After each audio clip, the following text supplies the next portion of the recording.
All right. I got to get this new intro down. I don't have it down. I want to welcome, hello, everybody. I want to say hello to Snortapoopus. Hello, Snortapoopus. Matt Ryan, Celine, Captain Edward Jellicoe, Dee Myers, Rapunzel, Alicia is in the chat, and in the and on the panel, so is ELIHU, so is ETEP. Colin, hello, everybody. Good to see you all. Please share the stream, everybody.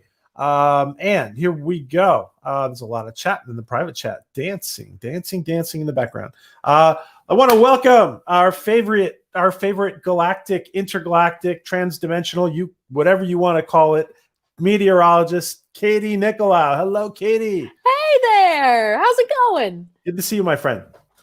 Oh no, I can't hear your audio. Oh, you can't hear me. Which means I get to take over the show now. You can't hear me? I can't hear you. Can you hear me? Really? Could you hear me before? Oh, hold on. Okay. 1 second. What about now? No. Can you hear me now? Okay. ELIHU, can you hear me? You can't hear me.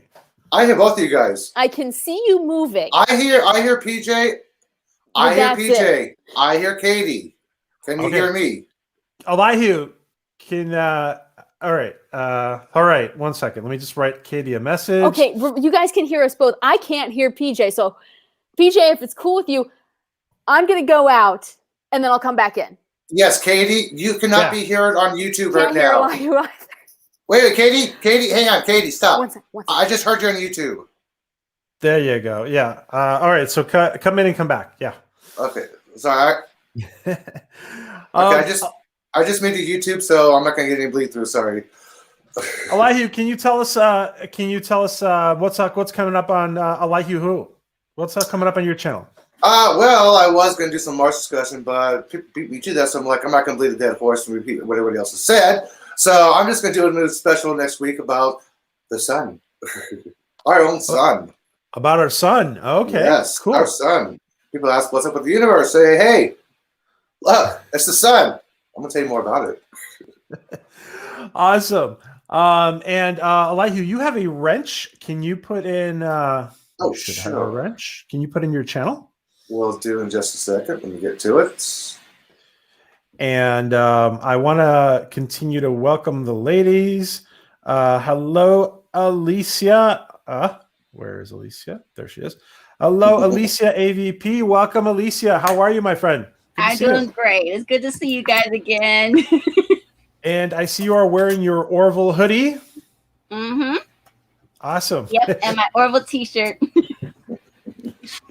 Awesome. How is your channel going? You're close to monetization now, right? Close. Trying to. I have 20 subscribers now, just trying to get those watch hours, almost at 1,000 videos. Ooh. Awesome. So it's growing. It's growing. And this is ELIHU's channel. Make sure you guys subscribe if you haven't. And Alicia, you also have a wrench. Can you put in yours? Mm-hmm. And I'm gonna Katie will be back at some point, I guess. I want to go ahead and welcome ETEP. Hello, ETEP. Welcome, my friend. How are you? Hey, hello, PJ. Hello, ELIHU. Nice to meet you. Alicia, as I said, I think this is the second time we streamed together. It's good to see you again. And I'll say hi to Katie when she pops back in. Hail this wonderful chat. All you great people out there. Some names I know, some I don't. But yes, I'm ETEP Queen of the Place to Be Reviews. I'm here with all of you, ready to discuss some Orville. And ETEP is a great channel. He's going to be getting close to 1,000 real soon.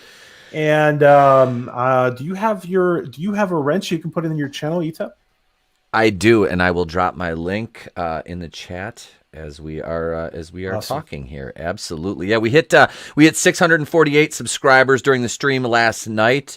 So yeah, we're just onward and upward, Excelsior, with the channel, and like I said, my live streams do vastly better than anything I do on my channel outside of Batwoman reviews, which people enjoy my suffering. So if you want to see a masochist in action, come watch me review Batwoman and talk about how bad it is. But yeah, I do that too.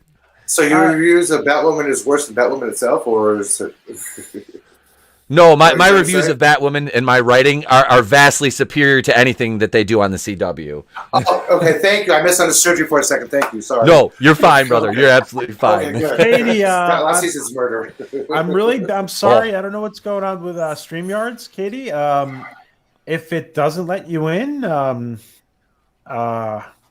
mean, you want to keep trying for a little bit. If not, then go to bed and get some sleep, my friend. I don't know. I don't know what's going on. I don't know how to give you. I can't give you another link because we only have one link. Yeah. Okay. All right. Katie's going to be hanging out in the chat for a little bit. So, awesome. And this is ETEP's channel. And did you put in your channel? I'm getting Alicia? ready to. Getting ready to. Okay. Great. And guys, don't forget we grow together, and please please sub to each other. And by the way, ETEP, great. I've seen ELIHU's background before, but that's a great shot of the bridge there. I like that. Thank you. That's nice. I was looking for this I've in used that one preparation also. for today. I was like, I need this background. Man, I was like, I like the color scheme and the way it's laid out. It looks so neat, and the bridge on this ship is it is beautiful. I absolutely love that. The aesthetic of it all. That is. And that's part. And This is ELIHU after our changed party his. at ELIHU's house. We had a party, man, in the hallway, okay? Things got a little wild. Man, It's like a before and after. Laugh it after dark. Things got a little wild here at the party, man. I'll go back to the bridge. You forgot to invite Dan, didn't you? That's why the poetry would have calmed everything down. Nothing calms a tensional moment like Dan's poetry. Hey, D.D. Myers, good to see you. Hey, Dee. Katie, if it's not letting you back in, take advantage and go to bed early. I'm sure you deserve it. Yeah. You need some rest, my friend. We will miss you, but you need some rest. So, please get some sleep. Okay. If anybody was wondering where my previous screenshot came from, the hallway, that is from the Orville experience, available on Steam for free. That's a screenshot. Which I interviewed the project manager, Kevin. Had to give these guys a free plug. Come on, PJ. Absolutely. All righty. I think we're set. And so this is the second episode. Coco put it in the chat. Sorry. Go ahead. Put it in the chat. Coco said something in the chat. She said, "Hey guys, sorry I couldn't make it. Have a good one." Oh yeah. I was going to bring that up. Kareen, I hope you are feeling better soon, my friend. And we will have you back soon, whenever you're ready to come back. And see the right doctor. No, sleep is for the weak. That's right. That's right. Insomniacs unite. Yes, exactly. From all shapes of the world. Take care, Kareen. Get some rest too. Alrighty. So, Kareen should be here, but she's not feeling well. So, alrighty. And hello, Suspect Cheese 34. Nice name. By the way, I want to just remind everybody. Katie is looking all Smurfy now. Now we can say this to you, Katie. Now that you're SMF, you're not just SMF, you're SMRF now. So many random fandoms. You're almost a Smurf. So many unusual random fandoms. You're a Smurf. Just avoid Derulio, Katie. Yeah, so many unusual random fandoms. You're a Smurf. So the name of this episode is Command Performance. It's the second episode, and I really feel like they really needed to, you'll notice that Jon Favreau was a consultant producer on this because he directed the first episode of the launch of the Orville. And I think that this was done in order to, this episode had a lot of cool things in it that were done to kind of to kind of reel people into the series. There's a couple of throwbacks to Star Trek in there. What did you guys think about this? We'll go ladies first. Alicia, what did you think about this episode? Oh my word. Well, it took me back to my junior ROTC days. So it showed me basically that you have to act quickly in a moment of crisis. It can define you so quickly whether you're going to be a leader or are you going to be a coward in many ways. And Alara stands up for herself and acts very quickly. At first she hesitates and everything, but gradually she finds her voice and finds her stride. So that's very commendable for her to do that, to say, you know what? I don't care what anybody else think. I'm going to stand up for myself, do what I got to do, stand up against the admirals and go look for Ed and Kelly. And Colin brings up a really interesting point. Thanks, Colin. Was it aired out of order?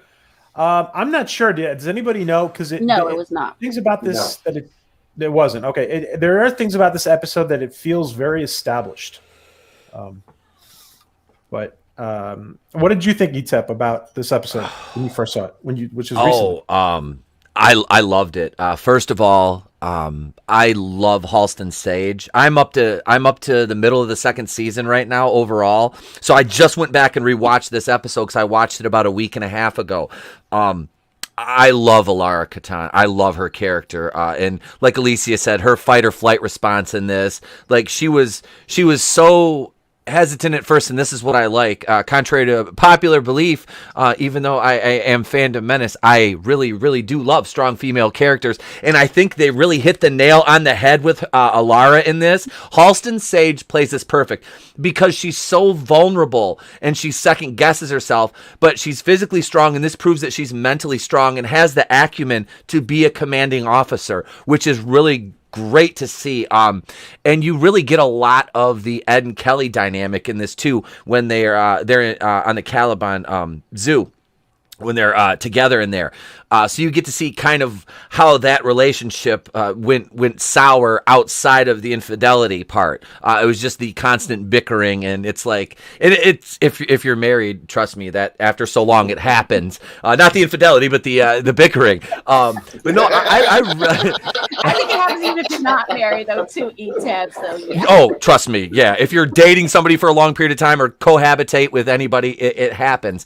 Yes. But no, this episode was really good, and yeah, there was this feeling that it was established, and Jon Favreau's influence on this show, especially from the early stages of it, is really a steady hand, which is wonderful because he's the architect, as we all know, of the MCU, and he really his knowledge and his just the care that he puts into the things that he works on as a producer and a creator.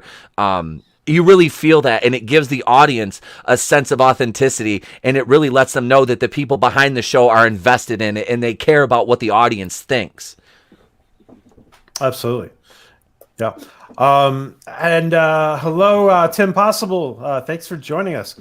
And DD Myers and Sensational Being. Welcome, everybody. ELIHU, what did you think about this? Well, I want to point out a little fun fact you may not realize, but I pointed out in the past. Thank you. This is the first time we've seen the stuffed Kermit. Second. The first time there was a plastic Kermit on his desk. The second episode was the first time there was a stuffed Kermit. There was two scenes in Mercer's office. There was plastic Kermit. The second time.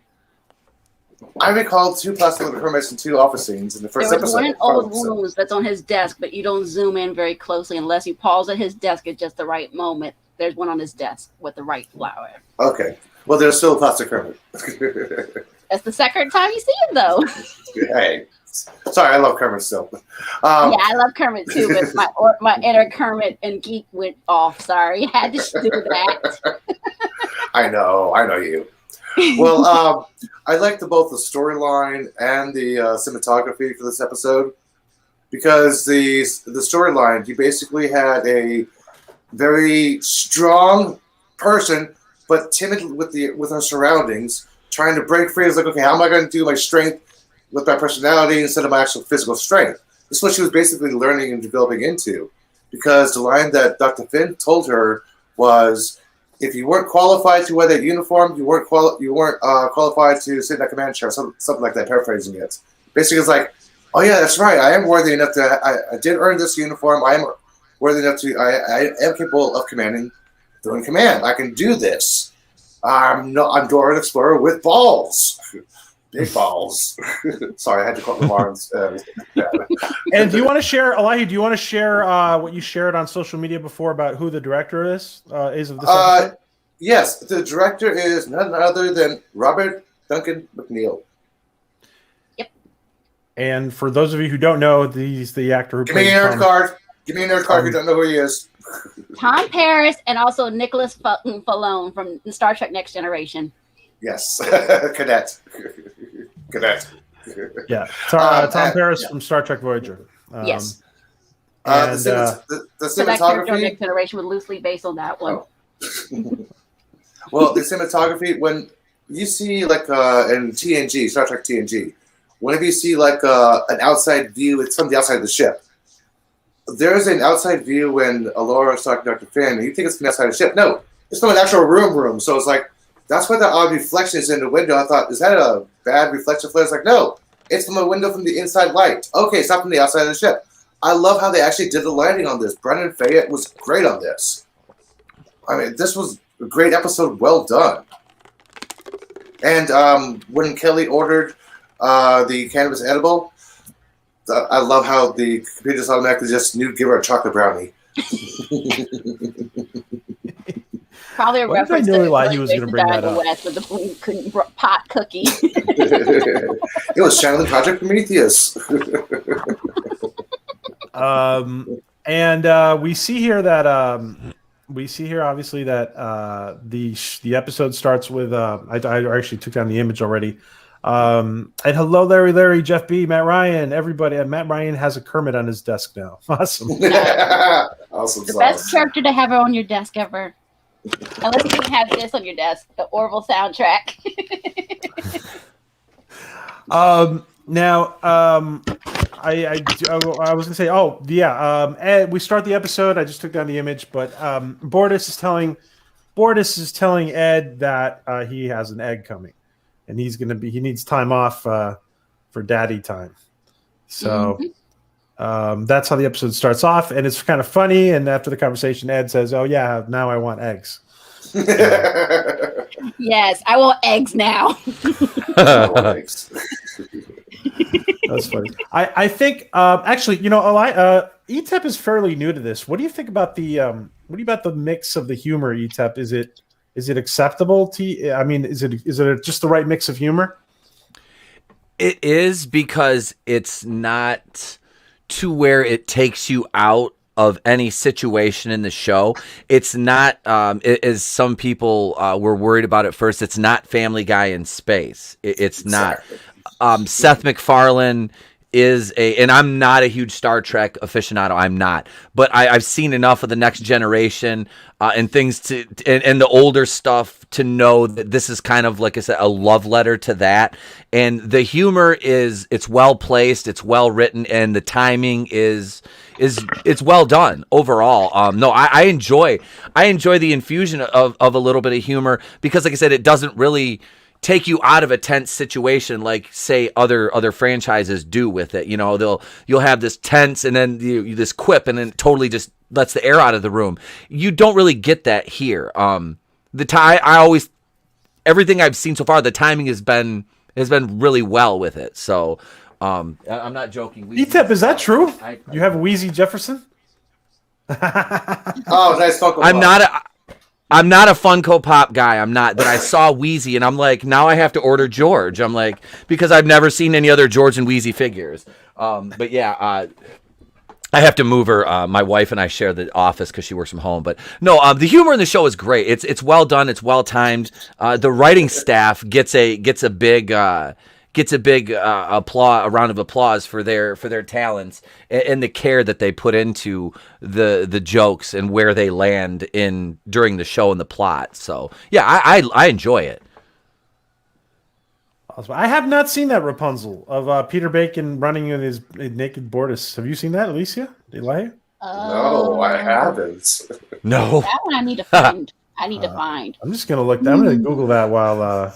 Okay, you do that, man. Married a freak. You're like, okay, where is I'm good. this? Take your word for it. ETEP, by the way. ETEP, Yes, by the way. Seth has said season 3 he's going to be trolling hard because he's been trolling Star Trek, but season 3 he's going to be trolling hard. So we're going to see a lot of this trolling. I'm looking forward to this. I believe that. Oh yeah, I'm a Seth MacFarlane fan. I really am. Like who's the male mind reader in a bun and a dress?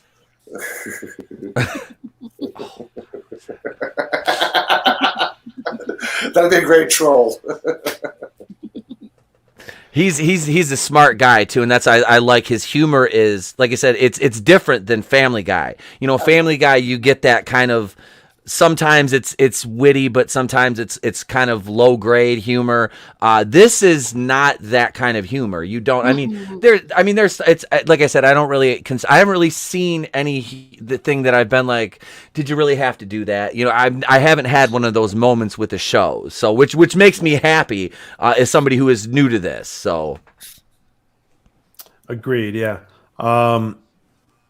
And the first thing the critics said in season 1, because the critics were very hard on season 1 of the Orville, was they just associated all this is going to be all this bathroom humor. Yeah, it's not really that. It's It's the perfect, like I said on my podcast, he's got the perfect blend of the comedy and the drama together. It's a perfect dramedy. It goes so perfect together. Yeah, like that Dora Explorer comment was a joke. Then it's not to be serious. Dora Explorer got some balls. Yeah, that joke turned out to be a serious little joke. Quip, or that worked. Yep. It did. It's situationally, it did. It worked in perfectly. And the thing with the critics is they look at stuff like this and they don't like Seth MacFarlane, but they like Star Trek Discovery. That's amazing. It's stunning and whatever. They fawn all over that. They fawn all over that show, but this one, which is more Star Trek than the actual Star Trek we're getting now. And like I said, not a big Trek guy, but I know enough to know what we're getting now is not true to the Roddenberry vision. This is more, like I said, it's an homage to it. It is. Because even Seth's own sister, Rachel, said that in an article about her brother. She said, hey, Seth actually loves Star Trek Next Generation, and he absolutely loves it. And you could tell this is his love story and love gift to the fans. And it's amazing what he pulled off. I love that. Hence the name Seth Trek. Yes. And here we see we see this moment here where Lamar and Gordon used to be on the bridge, used to be together, which brings to mind what's going to happen with her new navigator. Is there going to be an interesting dynamic between her and Gordon when she joins the season 3? Probably. Probably, but she may have a thing for robots and have a little kink on the side for Isaac. For Isaac? I don't think she's going to go for Isaac, though. Exactly. Orville deserves more acclaim. It's an amazing show, says Smurfy Girl. I'm going to call you Smurfy Girl. Funko Pop needs an Orville. They need to make Orville Funko Pops. Orville Cocoa Pops? No, Funko Pops. There is no Funko Pop Orville. Unless they're fan-made. No, there's no official Funko Pop Orville. I've looked and I've asked. Hey, Jeff Bree. Yeah, Bruce Willis was the flower. Wasn't that funny? The daisy. The one interesting thing about Seth, because Seth had people coming in to make cameos on Family Guy, is that he is so well networked with everybody. He can basically get anybody. We will see. I think season 3 is going to blow people away with the cameos. Oh, yeah. Definitely. Agreed. Wasn't it funny that we actually see Kelly, Ed's parents, like her Ed's parents? Yes. And that plays his Jeffrey Tambor is a genius. 2.5 men. She plays Charlie and Sesame Seed. Alan's mother. Just small. Yes. Just Sesame Seed. Just a small. Remember, there are folds. There are folds, yeah. Oh God, yes, that reminds me. It's like she's kind of like my mom. She does. She kind of reminds me of my mom. Like Jeffrey Tambor, nothing like my dad, but yeah, that character is just like, oh my God, yeah. You can't shake that image. Like, oh. And the mother is Holland Taylor from 2.5 Men. Yeah. Yeah, what a, just Mhm. a great choice for Ed's parents. Yeah. Exactly. I hope we get to see him again. I really Oh, do. Jeffrey Tambor is just a joy to behold, and his Yeah. his comedic stylings are just Yes. he's just the chef's kiss. Just he's great. Mm-hmm. Definitely. We do need hello David Michael, and we do need reprise. We need William Shatner. Oh, Betty White too. if Avis. Shatner, if we got Betty White and William Shatner on this, I mean that would break everything. It would be amazing. Sigourney Weaver. I still say Betty White and Wesley Snipes needs to be Scott Greg's character's parents. Michael Dorn though. Get Michael Dorn as a dad. Oh, Wesley, you can put Wesley in old makeup. Betty's perfect. Yep.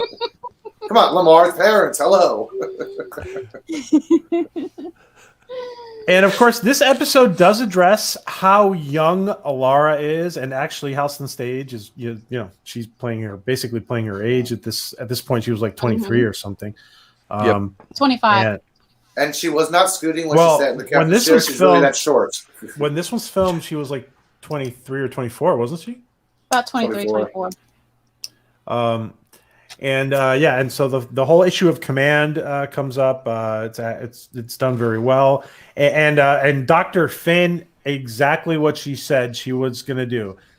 She goes where she is most needed, and she was there when on this mid-size exploratory class vessel, and when the captain, the first officer are gone, and the second officer's he's sitting on an egg. Interesting.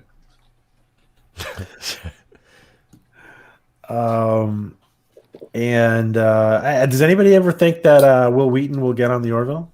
I hope not. Maybe a voice, but Maybe it's no. a little maybe in costume where you don't even realize it's Will Wheaton until you pause at just the right moment. Oh, there he is. Hey, people didn't realize Matt Damon was in Deadpool too. So Was he? I just watched that the other night. I didn't catch that, but he's the redneck of the truck with the gut. The redneck with the truck and the beard and the hat on the left. That's Matt Damon. he didn't even realize it. Dang. That was lost on me. I'm glad she has eyebrows in this episode though, because in the first Yeah. Oh man. it was so She's weird. better with off with the eyebrows. eyebrows. She probably has Yep. eyebrows. And I'm like, yes, thank you. Without the eyebrows, it just looks so weird. Halston Sage has she's very versatile as an actress. Because I'm a huge Prodigal Son fan, and she's Ainsley Whitley on that, and yet to see her, between these two, because I'm reviewing that show right now and watching this, it's like I have a lot of respect. I adore her on this show. She's wonderful. Didn't Allison take classical theater? Study classical theater. Halston, I don't know. No, I know Peter Macon did though. Oh, okay, cool. I thought I read somewhere that Allison did. I don't think she did. Oh. Yeah, I know about Peter, but And Penny Johnson Gerald, by the way, also here introduces the fact that Star Wars exists in the Orville universe. Yes. yes, Says- I would be Obi-Wan Kenobi. Yes, Yep. I love that. Yep. Star Wars reference because we know Seth MacFarlane is a Star Wars fan, and many of us are too. Now, We still don't know that Star Trek exists, or is it? the fact that that Seinfeld and the fact that Star Wars exists in the Orville universe, it just leaves a lot of open doors for what's coming ahead. And I've said it before, guys. I said it in Latchcombe. I think that Seth's NBC Peacock deal will provide us with a lot of Seinfeld things and actors in the coming seasons. Generous. Well, they're on the same timeline, so I could totally see it. We'll have the soup Nazi in space. Watch. I want to see I want to see Elaine dancing on the bridge. I want to see the Elaine dance on the bridge. The little kicks. I want to see it. Costanza song too, saying "Believe it or not, we're not home." George, George isn't at home. Leave a message at the beep. I must be out. Alexander was played Olaf, the Olaf, right? Alex, yeah. Alex, the bartender. Yeah. Mm-hmm. So we're still waiting for him and the Admiral to have a little drink together and see what happens. A little Cheers reference there. Yeah, Cheers. Yes. And You know what Admiral I'm does talking exist, about, right, PJ? Absolutely. And Dolly Parton does exist. Who knows? The song exists, so yes, it's classic. Well, I her can music see, is in the database, and so is Billy Joel. Mm-hmm. yeah, and Billy Joel. I could see Seth taking a date like onto the holodeck to a Dolly Parton concert or something. Or take Talia to the Billy Joel concert. And this is where Seth says, "I want to thank you for your infidelity." Yes. Yes. Yeah. Like I said, the storyline. The first episode, you knew they were divorced. Like, okay, how are they going to work together? Oh, they're friends, they're co-workers, but the relationship is nowhere going to be not going to happen. That's how they get along.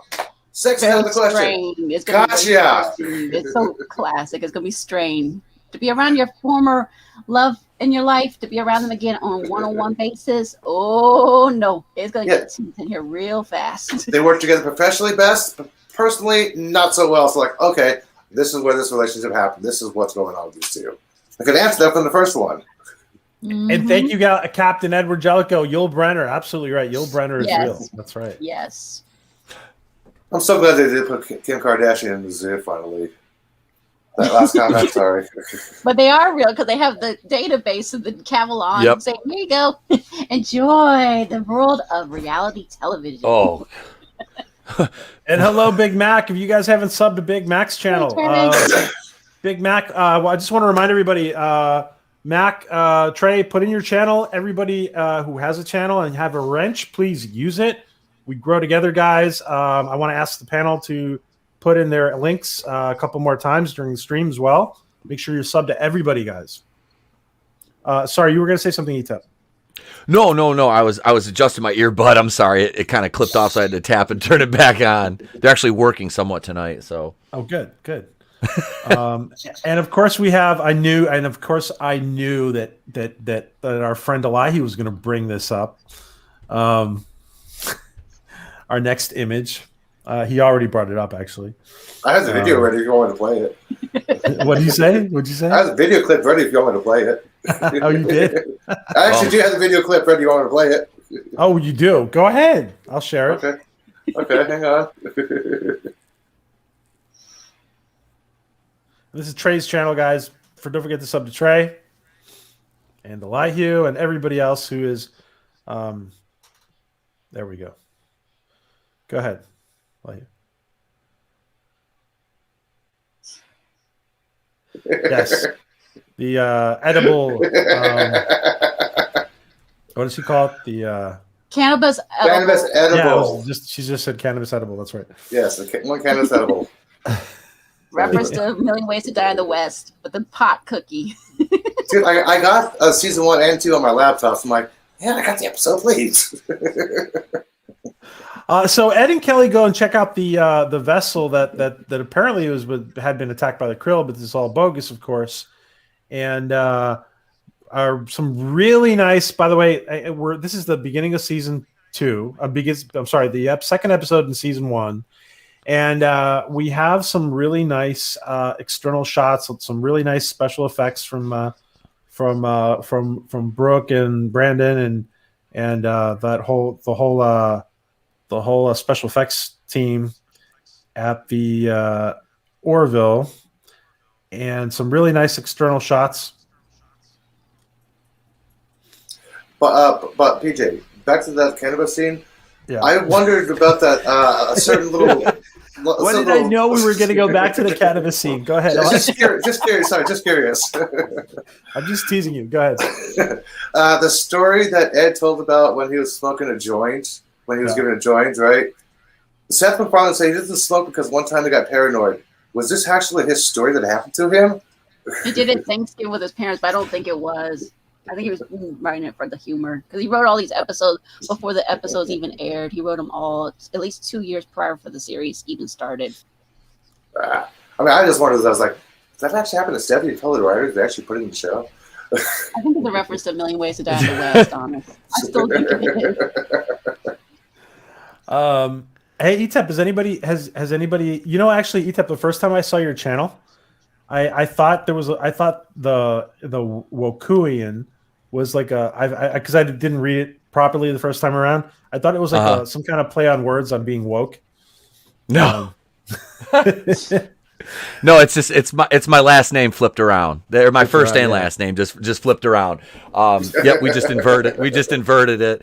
The name of my channel, The Place to Be Reviews, it was just originally going to be The Place to Be, but that was already taken. That's a Seinfeld reference, which that's my absolute favorite show because that's the George the Maestro. That's the Maestro episode where George and his dad and Maestro and Kramer are playing pool in George's old room. He's like, "What do you call it?" And Jerry can't think of it. He's like, "The Place to Be." That's what it is. And I was like, "That's the name. That's where the name came from for the channel." So, and I have a Lost theme to my channel, which is this is my other favorite show. So, nice. I've never seen Lost. I know. People have asked me that before. Oh. I will forgive J.J. Abrams' involvement, and I love that show. I do. I love that show. That's a rabbit hole I'm not going to go down right now, though. Wait. I got to ask you, were you happy how it ended? You know, I didn't mind. I really didn't. Okay. I've watched the show 3 or 4 times over now. And I swear, I'm not even joking.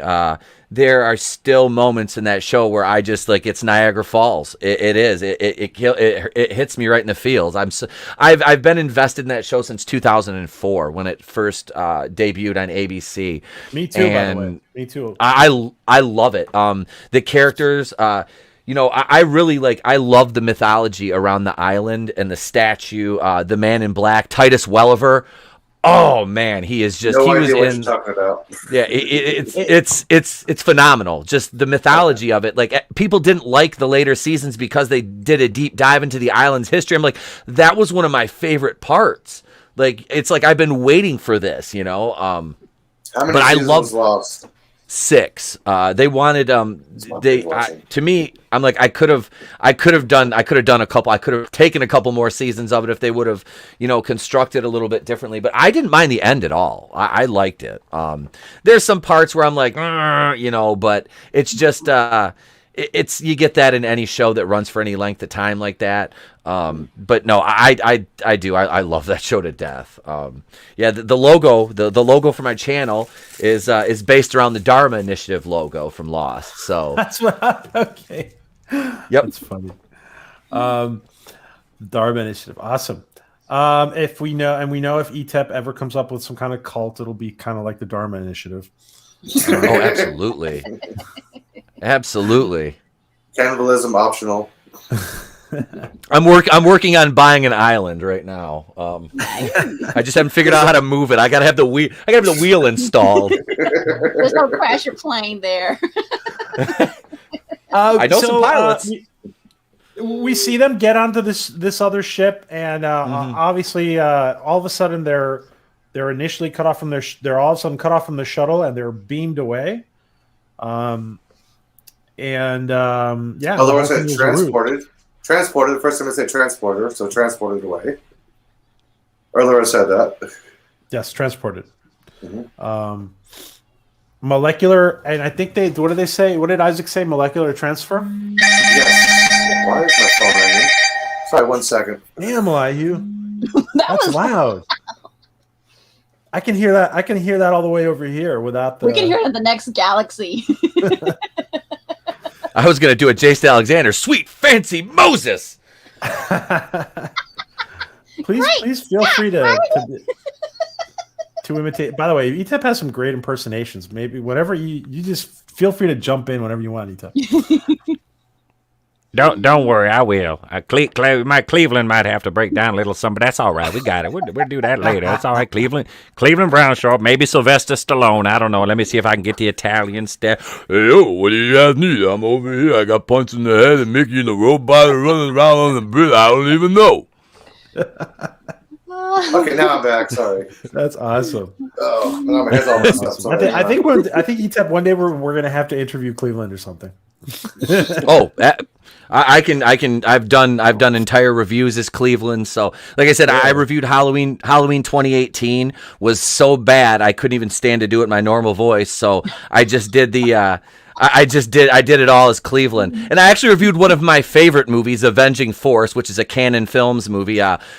Golden Globus doesn't get better than that. I reviewed Avenging Force as Cleveland. That was done out of love though. That was done out of love. Wait, it's Snortapoopus Cuber said, hello. That reminds me of Uncle Leo. Will somebody answer that phone?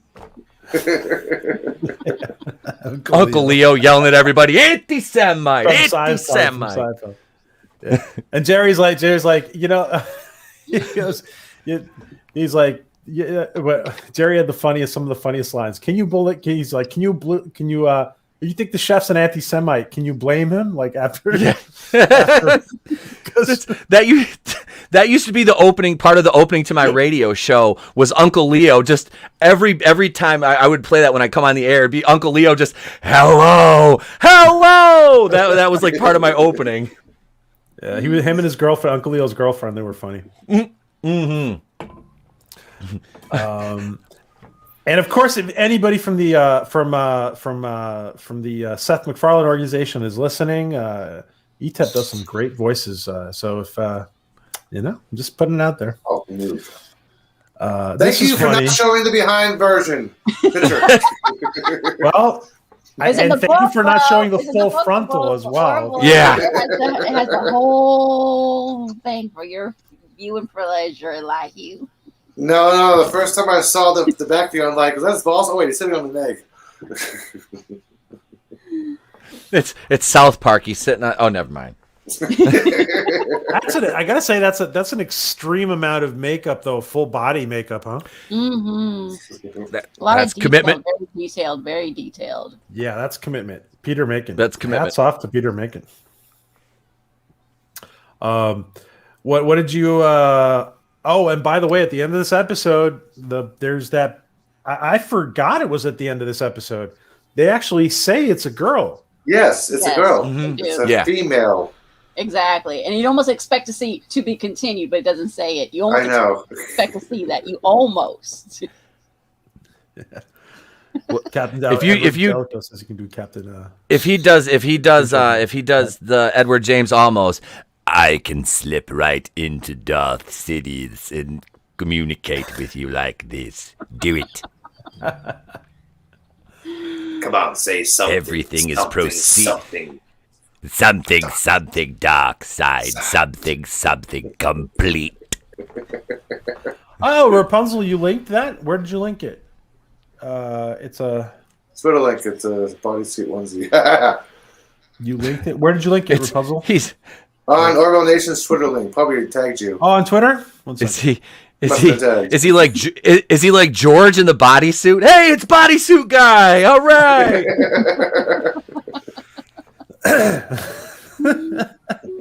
I don't know why. I just got this crazy image. ETEP, I just got this. You guys are not even talking about it. I just got this crazy image of George. Remember, he's trying to get fired from the Yankees, and he's going around the parking lot with the champion. The trophy behind his car. Attention, front office morons! This is what I think of your monuments to your past success. I was like, yes. Oh man, I've seen that trophy 3 times. Okay. I'm a Yankees fan too, man. I am. I'm not gonna lie. I'm a Giants fan. We got 3 and 5. We got 3 and 5. I've seen it 3 times. Let me see. Rapunzel, I don't see it. Oh, there you are. Oh, there it is. Thank you, Rapunzel. Okay. Well, let's play it 1 second. I gotta go full screen if you're gonna play it. Oh, damn. All right. Let's see. I'm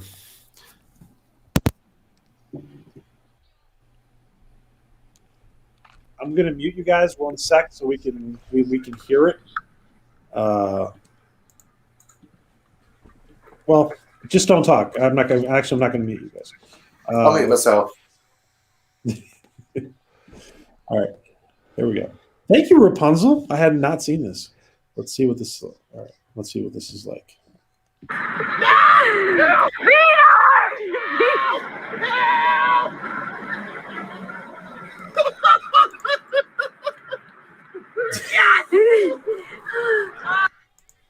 That's funny. I'll play it one more time.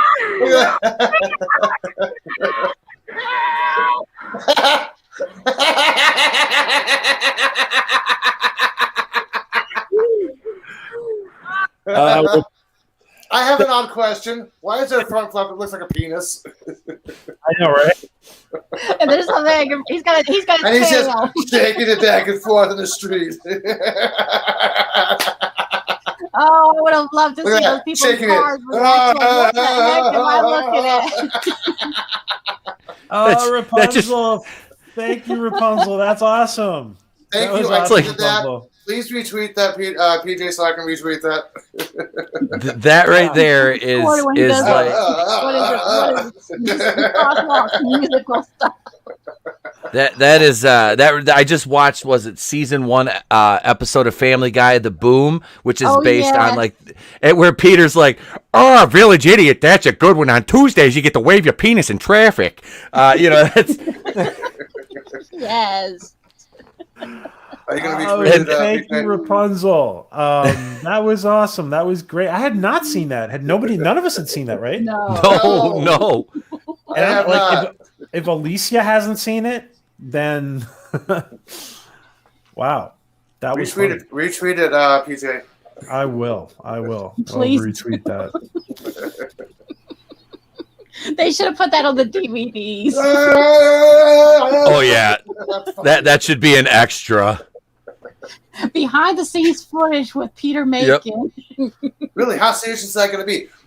Do like a picture of him reading Franklin's book, looking up, getting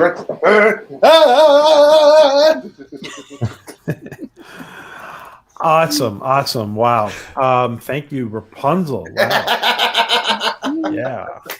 Wow. So Rapunzel, you just got you have like a platinum nerd card, don't you? For that, Wow. yes, you should. I hadn't even heard about that, let alone not seeing it. Wow. I don't see it yet, dude. The retweet? Yeah, I retweeted. I do not see it. I'm even on your page. Tweets and retweets. I can't talk. There it is. Thank you. All right. And then we see Alara.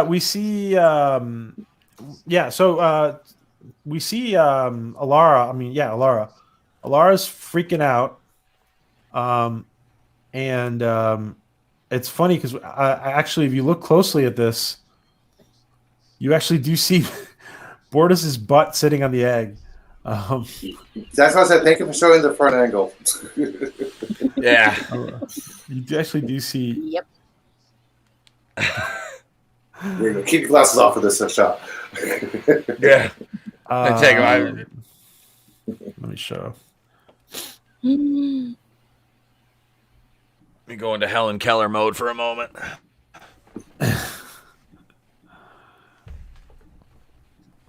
Alrighty. Is that on his balls? Oh wait, he's hatching an egg. Yeah, he's Bortus got back. He's Alara's trying so hard not to cringe. Yep. Like, I need to bleach my eyes.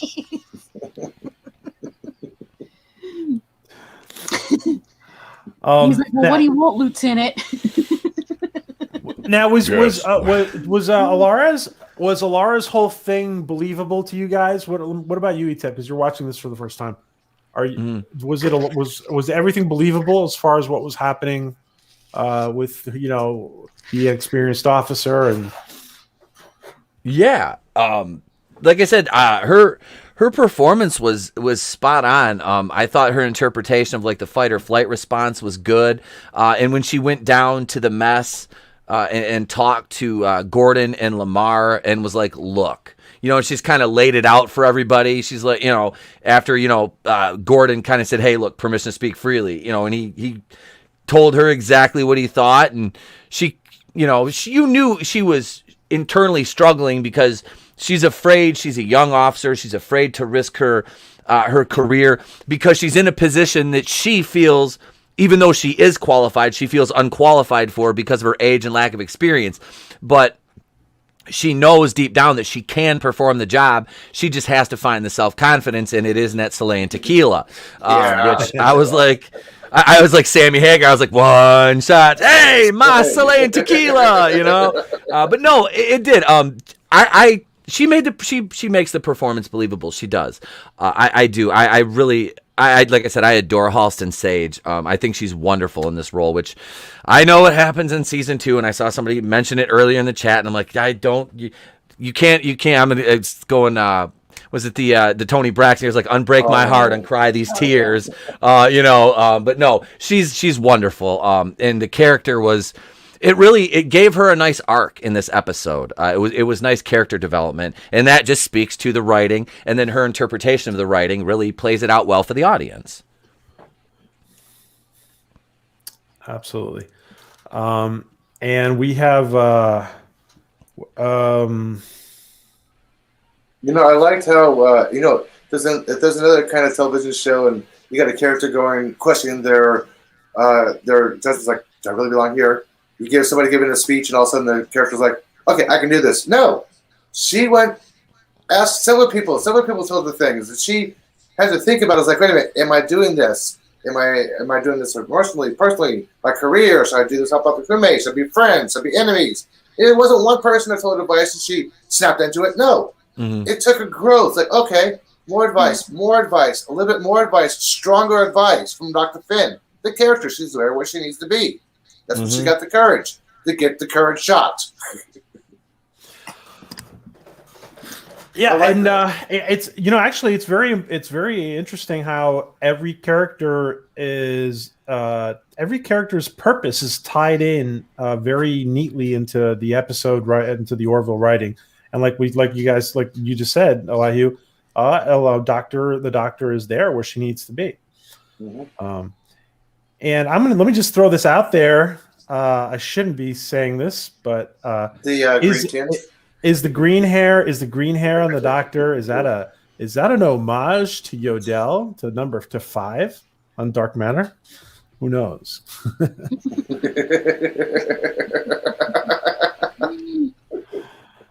ALYSSIA, any thoughts when you first saw this episode? Well, I know for me, when I've gone through leadership things, I was like Alara. I go seeking advice and everything like that. And because you're young and inexperienced, and especially if you're a female, I will say this, that you want to be taken seriously. You don't want people to just say, oh, she's just a cute little face. She's not going to kick butt. She's not going to do anything. When you do kick butt and you're a female and people show that you're strong, you're like, oh, they do a double take. Like they didn't expect that from you. And I think that's what happens with Alara, that everybody's thinking, oh, she's just young, inexperienced. She's a female. She's going to be a little pushover. She tells everybody, no, I'm not a pushover. No, don't underestimate me, basically. And I love that about her. Don't underestimate me because I will kick butt and I will throw your butt to the wolves. And the way she thinks on her feet with the Cavalon, what can I do? What can I do? And she's seeking the advice from the Admiral. He's saying, give them up, move on. And she's like, but I can't just give this up. I've just started this relationship with Ed. I've just started this relationship with Kelly. I'm not going to just give it all up like that. So, I do want to point out that I would think that the fact that she's a female is irrelevant in the 24th century. Yeah. But because she's young and stuff like that too, because it's the age, it's rather Asians than sex. Because most of the Chileans, we get the impression, do not serve in the military. And especially if they're that's it, ALYSSIA. That's the thing. If most Chileans don't, I mean, people forget that, and that's when he's like, "Oh, like Tala, none of her family was rebels. They chose to serve in the military." But Alara, her father, we will find out later, that hates the fact that she's in the military, and she has to say, I can stand my ground. I can stand up for myself. Don't underestimate me. Are we gonna get a lot of Tala backstory in season 3? You think, Alicia? Yes, I definitely think we will. I really do. Especially to find out why her family was the rebels and why they chose to serve in the military. I really do. And of course, we see here that the Orvilles, one of their, I guess, nacelle. Are we calling them nacelles or nacelle? Still, hey, nobody's really actually come up with an official term. So yeah. So there's an propulsion accident. Propulsion arc. Propulsion arc. Alrighty. And yeah, some really great, just some really great special effects. In general, really nice stuff that we're seeing, and that is not the miniature. That's the full 3-foot one, right? Probably is. Yeah. I mean, when you're seeing some of these really nice special effects being done, I mean, it helps take the show more seriously. I know what the green screen is. I know the line. I know the line is, but it's still well done. I love that. It is. It's done very well.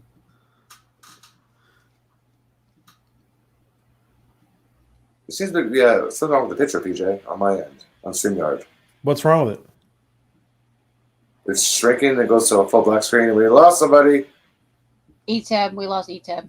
We lost ETEP. Oh. Oh, ETEP, come back. Okay. We'll see if oh, there he is. Okay. That happens when you zoom in. There he is. Okay. Sorry. I didn't know if that was me or if that was if it was. I didn't know. It said I got a thing. I think it's just honestly. I think it's StreamYard. Yeah, I really do. I think it's StreamYard. Yeah. Well, Katie and nobody else can get back in, so Coco couldn't get in. Yeah. So we see here that there is another. Dr. Finn made herself available, and now Alara goes to her after the accident, and she basically tells her, you can get me off of this, out of command for a medical reason, and I do want to say this though. You would think that if somebody had to sit on the egg and there was an emergency, you would think that Clyden could sit on the egg, right? Yeah, that's what I was thinking. More maternal. Come on.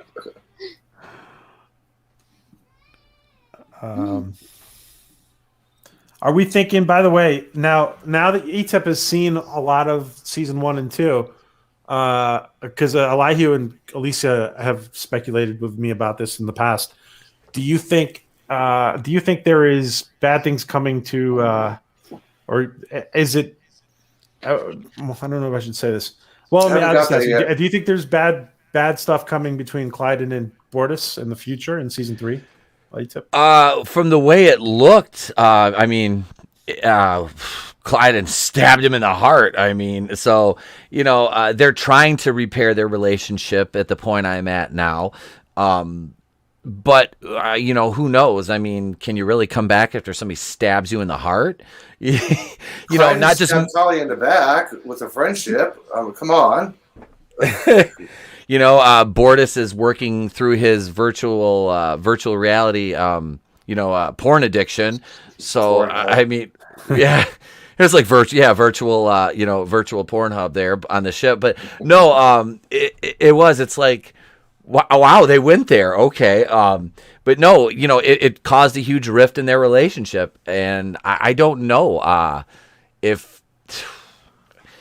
mean, I would like to say that, yeah, they're probably, over the bridge over troubled waters has been crossed, but has it, totally, is Clyde, is he really okay with everything now? And, is Bortus fully, reformed and changed? So like I said, I hope not, honestly, because I like the dynamic between the two characters. And that's what I like about this show is the organic nature of the diversity in the show is it's writing and it's diversity done properly. it's done properly and it's not ham-fisted in any way. Like, they're a one-gender species, and they go through having the daughter, basically be changed to, be a male. So, I mean, and at no point was I like rolling my eyes into the back of my head like I have with pretty much every other series I've watched, outside of a couple now that I'm fortunate enough. But no, it's very well done, the way they handle the more, the heavier topics that the couple bridges they've crossed. It's been really well handled, which gives me hope for the future of the show, especially in season 3. But no, I don't know if Clyde and Bortus are going to make it or not. Like I said, that's a tough thing to get over. But it seems like the emotional level is more on Clyde's side than Bortus. He seems to be the more impulsive one as far as emotions go. Bortus obviously has his crutch, but Clyde's obviously the impulsive one. Let me just say, guys, for anybody who hasn't seen season 1 or season 2 yet, this is the first time that you see an TV series and it's not end on a happy note. It's like high note and that's it. End credits. This is not the first time Seth does this to you. So I'm not going to tell you how many times, but some episodes you see, okay, happy ending. Some episodes you see, happy ending. Cliffhanger, what the hell just happened? He does that. That's what I loved about this. Mm-hmm. Good point, ELIHU. I just want to say, Captain Edward Jellicoe says, hire someone to sit on the egg. Sensational Being says, whoever lays the egg sits on it. They have wine holders. How about an egg sitter? I guess Mocklins have some kind of physical bodily change after laying an egg that allows them to sit and warm the egg, like women's body goes through. Okay, so I guess he's got to sit on the egg. Could be. I'm trying to find out in the book, The World of the Orville, to see if it says anything. I knew you were looking something up. Of course. I knew you were. Okay. And we see Ed and Kelly. They're putting to this environment, which looks like their apartment. And Ed finds his robe and his Kermit. And Kelly even says, listen, the first time you're seeing this, and let me ask ETEP this. She says at one point, do you think we traveled back in time? Was that on the table for a minute or so in your head?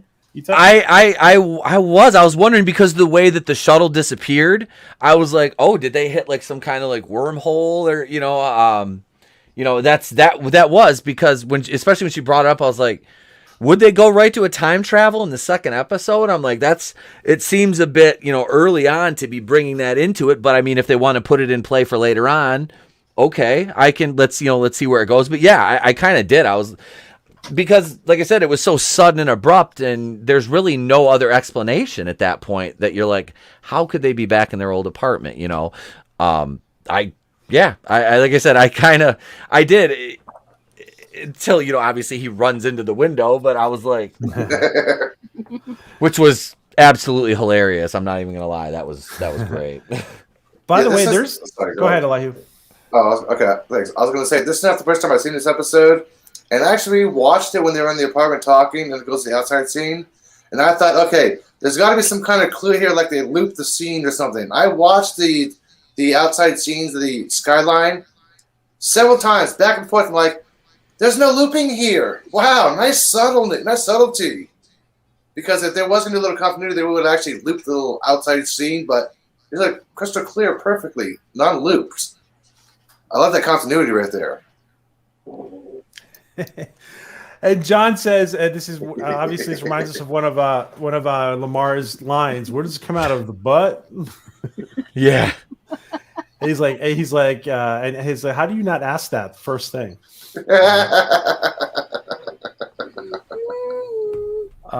Yeah, and there's a nice bonding moment here with Ed and Kelly, for like the first night they're there. Mm. It's like being put back in the same scenario with your ex-girlfriend or ex-boyfriend. So where's the toilet in the apartment? It's got to be in the back. It's got to be in the back. It's in the opposite room. It's near Kelly's sleeping area. Sorry, I just wondered that. I'm like, That's the problem, but where's the toilets? I actually think the toilets will be addressed in the Orville because they're never addressed in any sci-fi. Actually, they were addressed in Star Trek Next Generation. Or how? I don't remember that. How? Where, Elihu? It was the episode. Hang on. It was the episode called Home Soil, where the where's it? Where the crewman said, "No, it's locked. We people in turbo lift. Two more people in the programmer's restroom."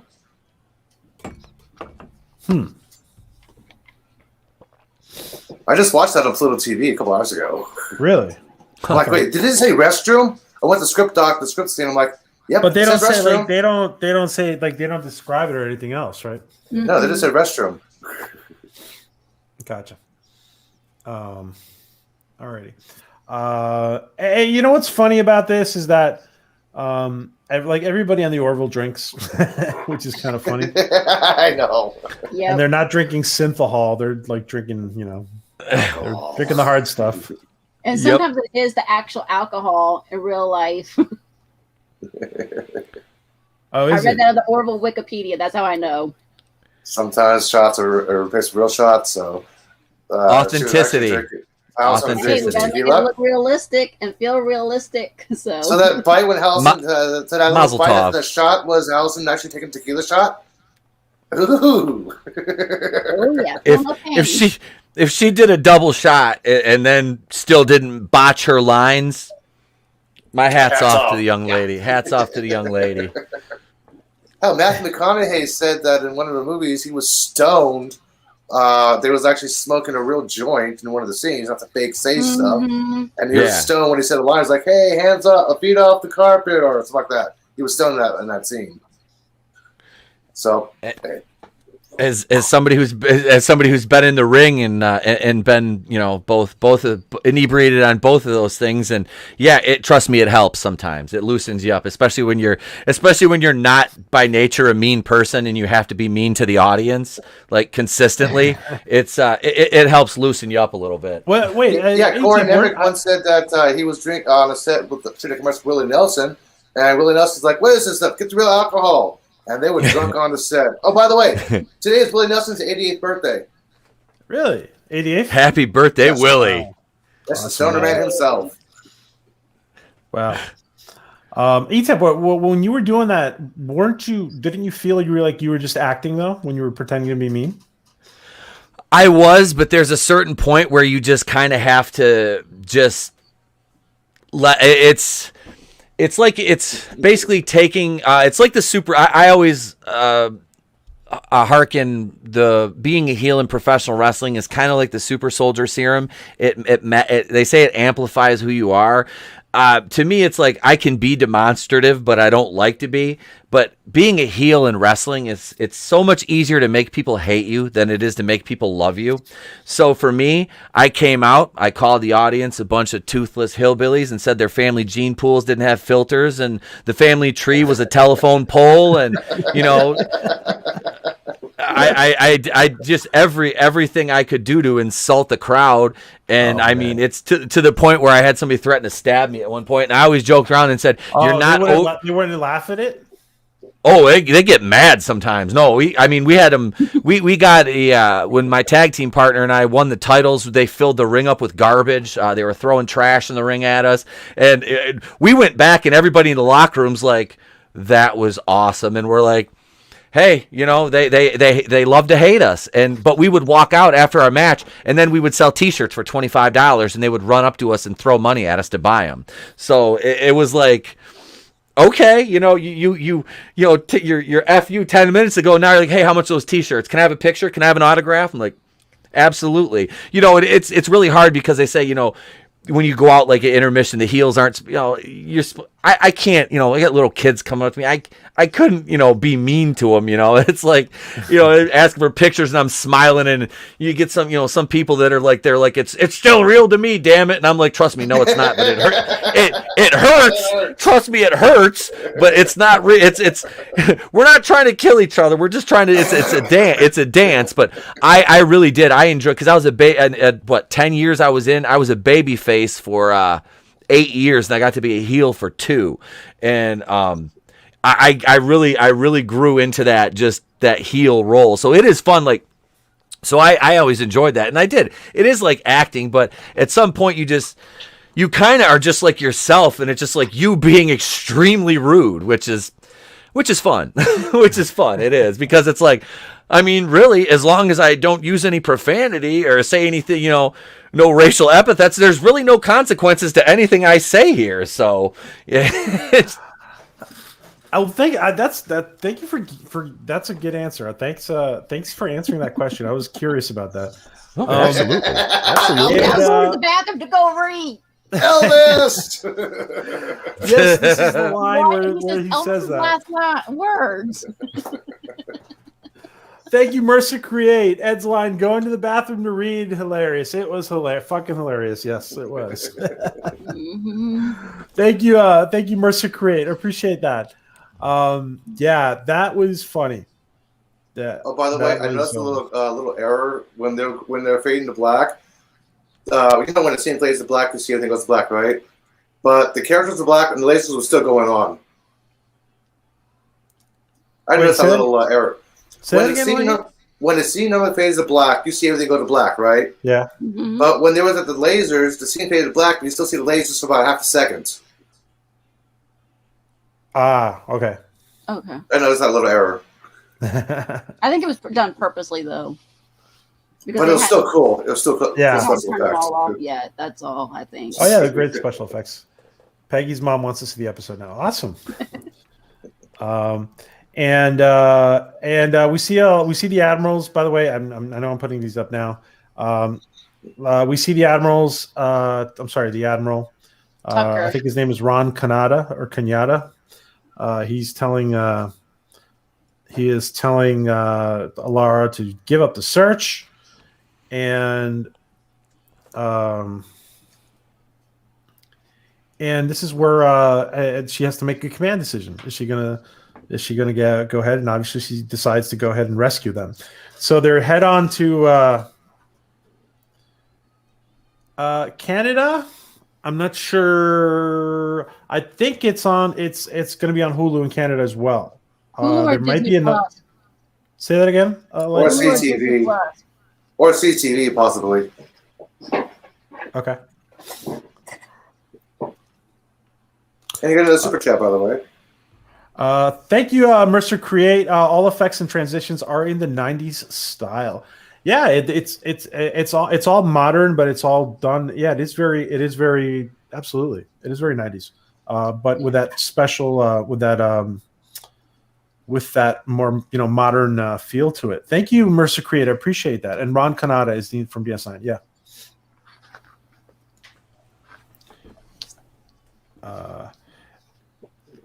Thank you, Mercer Create.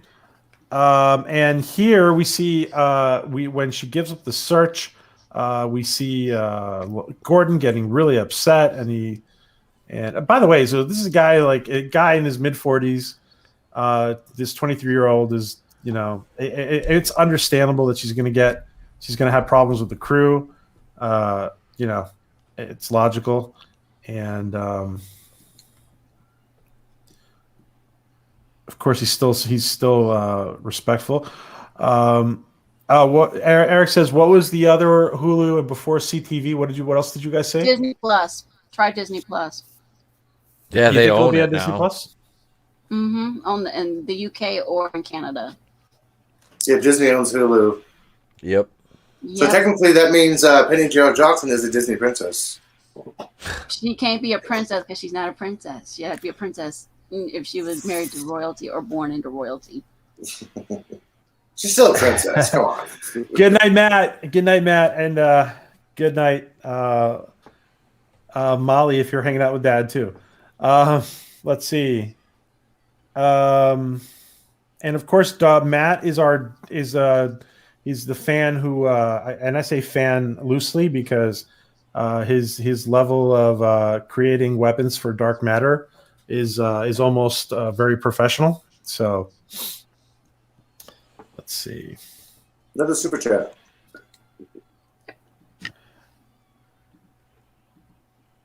Thanks. I get that right now. And the crew goes wild. What she says, yeah, we're gonna go back. Let's go get the captain. And I've seen, we've all seen moments like that where people just rally around. It's kind of a suicide mission going to Caliban space, really. You know, I think that scene is a reminiscence of any 40-year-old working at a fast food restaurant with a teenager boss. Oh, Or any That's what it reminded me of. We're gonna go save the day. I had when Alara is, she's having that moment where she's not sure if the crew's going to back her. I was a manager. I had 12 people working for me when I was 24. I was a service coordinator at the shop I worked at. It was a marina, and I had 3 guys who were my father's age at that time. They were in their mid to late 50s, Vietnam veterans, all of them, and they had to answer to this 24-year-old kid. And honestly, it was like I had to approach them, obviously with respect, but at the same time, it's like you have to kind of establish yourself as you're the boss, but I'm not going to treat you as if you're less than me. I'm still going to treat you respectfully, but I'm expecting you to listen to what I say. But at the same time, I would be the person that would tell him, I'm never going to ask you to do anything that I won't do myself. So that's kind of what I picked up from her was, it's like, hey, they did, and Scott Grimes, his character, I believe that's his name, isn't it Scott Grimes that plays, Yes. Gordon.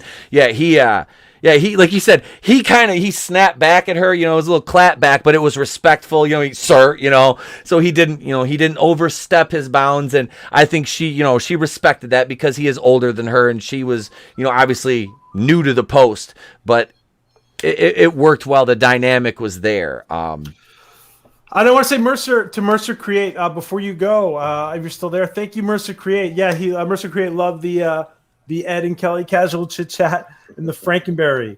Yeah, you're not German. Well, you're not Frankenberry. That was funny. Thank you so much for the super chat, Mercer Create. Thank you. That was funny. Yeah, he can't stand her eating cereal. He's like, do you have to do that? It's breakfast. It's morning time. I'm eating breakfast. Yep. Oh my! It's so funny because I was rewatching this afternoon or something, and who was it? I think it was Darren. Sorry, Darren. On the Captain Trek stream, he was like eating cereal on the air this morning. I did not hear Mercy that. Create, thank you. Wake up early enough to hear that. So Alara and we're nearing the end of the episode, and Alara and Isaac show up the Caliban Zoo, and I do want to just remind everybody really quick that there's a lot of we've had a lot of speculation, especially during Latchcomb ETEP, that the Kalan, there may be Kalan biologicals alive in the Caliban Zoo and other species that are kept in the Caliban Zoo. So there's been a lot of speculation of going back to the Caliban Zoo to find the Kalan or other species. I have a question about that, PJ. Yeah. Were the Kalons technologically advanced before the biologicals were killed, or after they became robotic? See, that's a good question. Because if they're advanced enough, they shouldn't be in the zoo, right? Yes, exactly. Yeah. It's possible that their AI creations could become more advanced than they were. Well, I don't know. That's a good question, though. ELIHU. Absolutely. Something I thought about whenever we watched the episode. Yeah. And we have here this actor from Star Trek. He is played. Let me just confirm. He played on Star Trek. I forgot his name. It's J.D. Cullum. Oh. And he played. What did he play on Star Trek? He played a Ferengi, I think. One second. Is it one of the Frankies that went through from Voyager? From Voyager to Nathaniel's on Voyager. through the wormhole, you mean? Yeah. Is he one of the Frankies? It's crazy how we know exactly what we're talking about, isn't it? Like, Yeah, I know. Weird. he played Toral. Oh, no, he played Toral in. Not by my keyboard, okay? Okay, I thought he played a Ferengi, but he played a different role. Sorry. Okay. So JD Cullum is a Star Trek veteran, and he does look very familiar, even though he's in that makeup. And let's see. So we have Isaac is opening the door to Alara so they can to talk a trade. And of course, what did you guys think about? Well, ETEP just saw us for the first time. What did you think about the trade that you made for the release? Oh, if they wanted a zoo, American reality TV, that's it right there. There's no better zoo than that, especially that. What was that? Real Housewives of was that New Jersey that they were showing right there? One it was. I just, I'm not sure. I'm not sure. All I know is, I think that's like one of the shows my ex or Satan, as I like to call her, used to watch. And God, yeah, that. I said, boy, wait till I was hoping. I was like, please let him watch like Maury or like Jerry Springer or something like that. I just want to see one. And you are not the father. I told you. That was a lie. Yes, our test results are back. They said that was a lie. Oh, this is that. But no, this scene was this. It couldn't have been more perfect because another species would just be like, where can I get some of these things? Like talking about humans, like where can I get some of these? Will they all act like this? And that was a great line, Mercer. Yeah, take the bet I've had to us. Drink a try at that altitude. Yeah, I didn't even know. I didn't know it was Real Housewives. I thought it was Kardashians. Hey, Jacob. Seriously, I don't watch reality TV. But like I said before, the Kardashians need to be in the zoo. Period. Yeah. But according to the book, there's over 500 creatures and stuff like that in there too. They said Duck Dynasty. They said Keeping Up with the Kardashians. Keeping Up with the Kardashians, I think it was. Oh yeah, there's so much on there. Yeah, that was great. And we also see that Alara gets the Sapphire Star as well.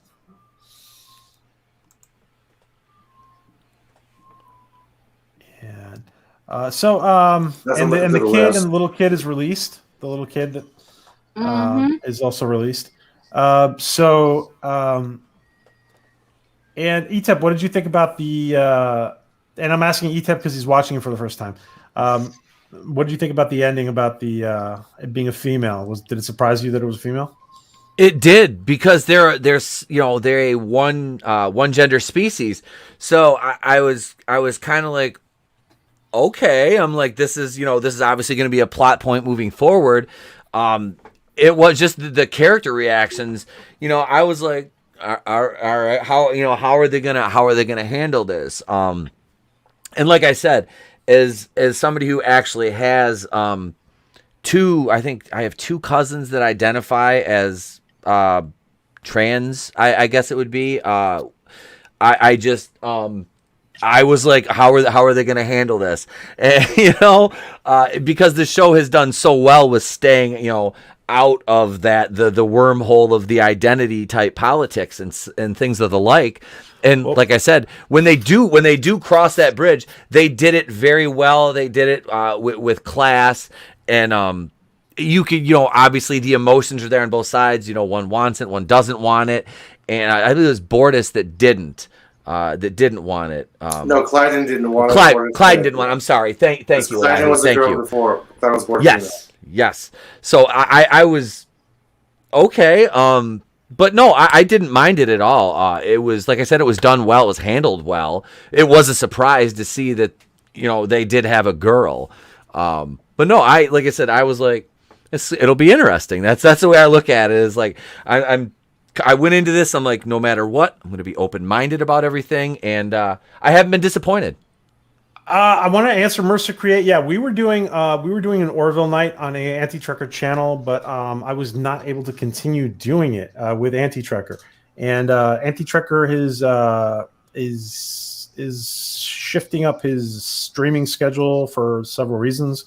So we will see what happens if we get back to it or not. Guys, I want to remind everybody to sub to ELIHU and to ALYSSIA and to ETEP. And I'm so watching this ETEP. I am so watching this. There you go. That is pretty much what I have available that's the tail end of that's the last year and a half of my career. I worked exclusively for Imperial Wrestling Entertainment. It was a fully produced television product. We were aired in, I think, 15 or 16 states on cable. But yeah, I have nothing but good things to say about them. I had to retire abruptly. Basically, what it came down to was my marriage or wrestling, and I chose my marriage and my son and my wife over something that would have probably killed me early, because professional wrestlers they don't have a long lifespan. I was active in the business for almost 10 years, in the ring full time for a year and a half to 2 years. Before that, I only wrestled spot matches. I was a ring announcer, manager, hype man. I used to do stand-up comedy before shows. But yeah, it was. I hate the wrestling business and I love it. I don't watch it anymore. I only watch things that came out from 2001 and back. Anything from 2001 and on up now, I generally steer clear of, because the day wrestling died was when Vince McMahon bought everything. But it is. That's smart. They always say, if you want a friend in the wrestling business, buy a dog, and it's not a lie. It's really not. It's kind of like YouTube. Sometimes people will just they'll shake your hand and then they'll stab you in the back. Wrestling is a dirty business. It started out as a carny sideshow, and there's still I know some guys. I worked with some guys that were old school, and they spoke carny in the ring, which is basically just speaking backwards. And they did that so the marks or the fans wouldn't know what they were saying. I myself, I never did that. I was like, look, I knew I was a heel, like I said, when I was working full time. So in the ring as a heel, you're the general, you're calling the match. So I learned from guys in Tennessee originally, and I learned a walk and talk, slower pace style. And we're basically telling a story. It's a dance, and we're telling a story to the crowd.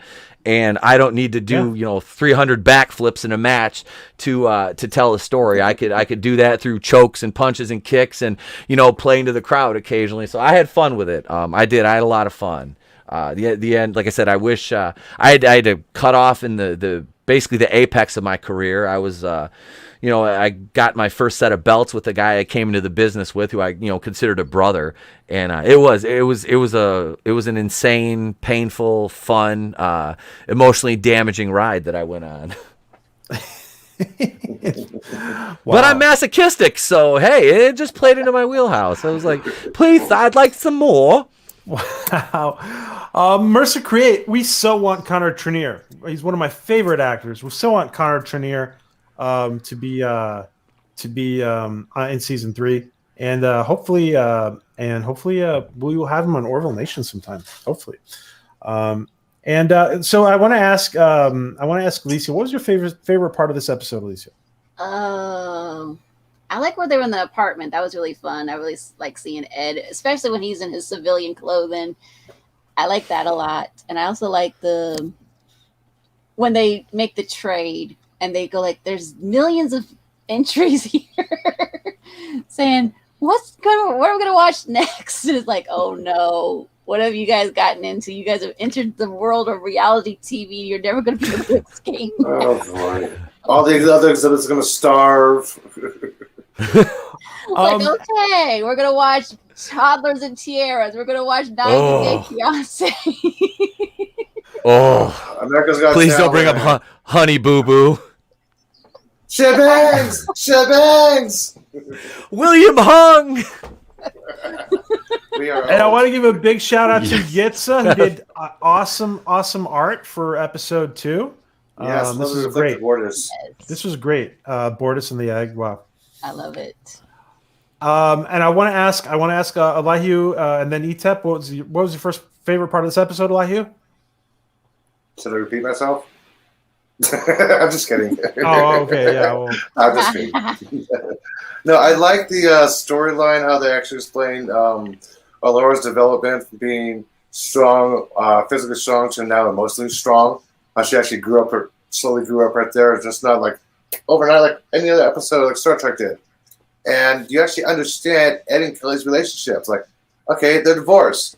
She cheated on him, but they still work together. How is that possible? Why? You found out they're actually really good co-workers, but relationship, hell no.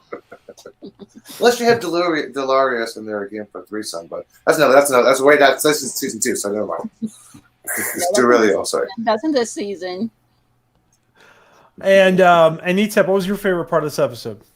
Any scene with Alara, I love Halston Sage. I really do. She's kind of my celebrity crush, honestly. No, she is. I just dig the character. No, my favorite scene in this episode was probably it had to be the scene where I have to come in to go read in the bathroom. The Elvis line. Where it's like because you always think it's like what is going to be your last words if you were in that situation? It's like he just goes right. He goes right to Elvis. He goes right to Elvis. But yeah, it was hilarious because it's like him and Kelly are bickering back and forth, like and let's be honest. I mean, they're both like it's like they hate each other. You can tell like they hate each other, but they love each other, and they're like these two. They're both attractive people, and it's like you get that bickering. There's that tension there, and then yeah, they're gonna die, and he goes right to an Elvis. I'm going to the bathroom to read line. It's like what? Yes. Yeah, and the comedy makes everything believable, in my opinion. Yes. Because I think that's what life is like. Oh, it is. It is. It definitely is. It's like Ethan Hawke said in Training Day. It's smiles and cries. It's smiles and cries. It is. That's what life is. That's what life boils down to. And you just try to have more of the good than the bad.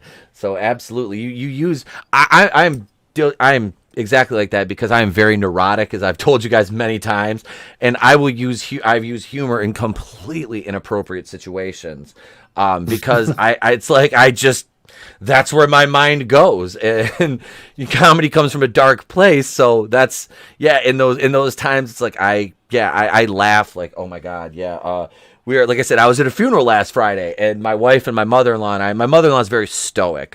She could, when she opens up, she's very fun, but initially she's a very stoic, very reserved woman. And we're sitting there, and her youngest brother had passed away, and oh, well, thank you, I appreciate it. But it was like we tried to, we're sitting there, and I'm making jokes with her, my mother-in-law and and she knows, like, I'm like, she's not like a hugger. I'm a very like, I'm gonna hug you kind of person. Like the first time I met her, my wife brought her to a wrestling show. My wife had never been to a wrestling show. I'm like, hey, our third date. I was like, come to my wrestling show. She goes, what? I'm like, just so her and her mom, she brought her mom, and she met my parents that night, and I wasn't around all night. I'm a promoter. I'm running the show, and I'm part of the show.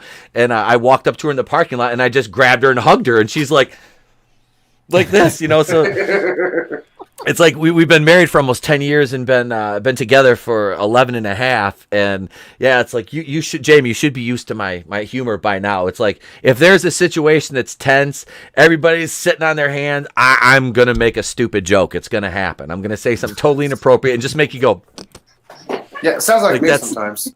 That's exactly what I do. I do that. Mm-hmm. That's how I break up life. We have two funny men in the house tonight. Guys, I want to. What is coming up next on all of your channels, ALYSSIA? What's coming up next on your channel? Either releasing my podcast episode 4 or celebrating 1,000 videos on my channel, whichever comes first. All right. And don't forget to sub. The links were just put in, except for ETEP. You want to put in yours, ETEP? Oh, yes. ELIHU, what's coming up on ELIHU who? Talking about what's up with the universe? Well, look up. It's a star. It's the sun. Our sun. Going to be talking about our sun. It's only about 1.39 million kilometers away. Awesome. And ETEP, what's coming up on? And I want to remind everybody to go watch this. Just kidding. This link that ETEP put up. Go ahead, ETEP. What's coming up on your woke channel? I'm sorry, your woke channel. My woke channel. I am anti woke. Let's see. Tomorrow, I actually have to teach tomorrow, so I'll probably get a daily short out later in the afternoon. I will be over on Vinny Art's channel doing a Comicsgate stream tomorrow night. Cool. Saturday, I will have either Saturday or Sunday, because I generally try to take some weekends off. Family will be gone this weekend, though, so I will be working on Galaxy High School Episode 4 as part of my I Love the 80s series I'm working on right now. And if you've never seen Galaxy High School, every episode is available on YouTube. It is a fun, very obscure cartoon that ran for 13 episodes in 1986. Happens to be one of my personal favorites. It was on the same block. Our block is Teen Wolf, the cartoon, which is another one I might go back and do that. But I've got Galaxy High School. Monday morning, you'll get a daily short. You'll get a Batwoman review from me, which if you want to hear me scream, rant, and rave, that is your place. I just released a video today where I will warn you, I actually am a very demonstrative when I find something I do not like. And I had to cover an article from the Mary Sue about John Walker from Falcon and the Winter Soldier today. And it's a 19 minute 45 second tirade, basically, which I edited down from 26. I've got that episode 150 of my flagship broadcast on the channel, Monday Night Going in Raw, will be this Monday night. Tuesday, I have a daily short video. Wednesday, Going Rogue, episode 20. And next Thursday, the morning show will be back. Mornings at the Place to Be Reviews. I had to take this morning off. I needed a morning off. I've streamed. This is the fourth night in a row, so I'll be streaming, I think, 6 nights in a row this week. It feels like you're going full time, Damn. I teach, and I'm a stay-at-home parent half-time. With a 5-year-old, so yeah, I'm very, very busy. My wife and I Hello, coffee, my new friend. Oh, dude, that is the lifeblood. Yes, it's like sometimes it's like I feel like I run on caffeine and anger. But yeah, my anger sustains me.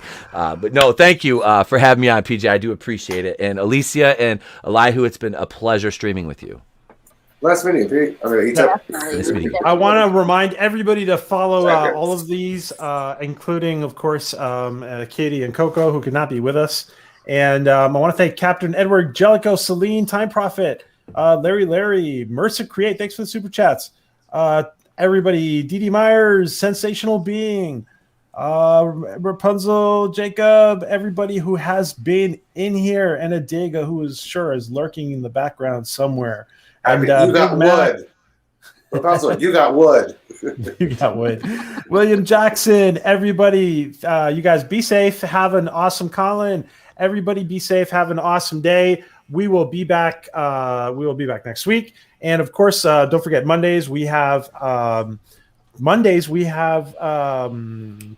Monday with Joe Malazzi, and most likely we will have a guest with us on Monday. And I do want to ask everybody if you guys can take a second and just leave a really quick comment on the videos, and don't forget to give a thumbs up. It does help the channel with engagement. So thank you guys. David Michael, Tim Possible, everybody, thank you guys for joining us. Stay safe, guys. We'll be back soon.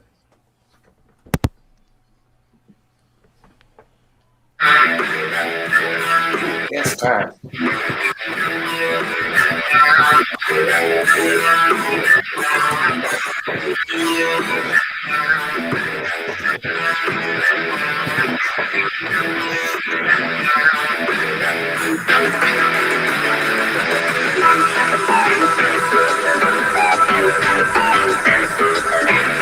That's a dance day.